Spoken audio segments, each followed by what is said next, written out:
Sequestro preventivo dell'impianto di compostaggio di Joppolo Giancazio in provincia di Agrigento della ditta Giglione Servizi Ecologici. A firmare il provvedimento il GIP della Procura Alessandra Vella.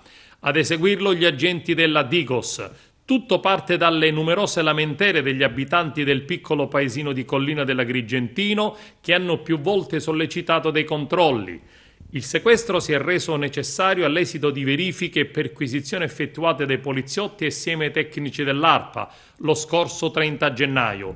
Durante quelle ispezioni e campionamenti, durate per oltre 12 ore, sono state riscontrate, stando a quanto emerge dalla ricostruzione della questura di Agrigento, irregolarità nel processo di compostaggio, violazione della normativa sullo smaltimento dei rifiuti con conseguente deterioramento delle acque, dei terreni e dell'ecosistema circostante, con l'aggravante della continuazione del reato.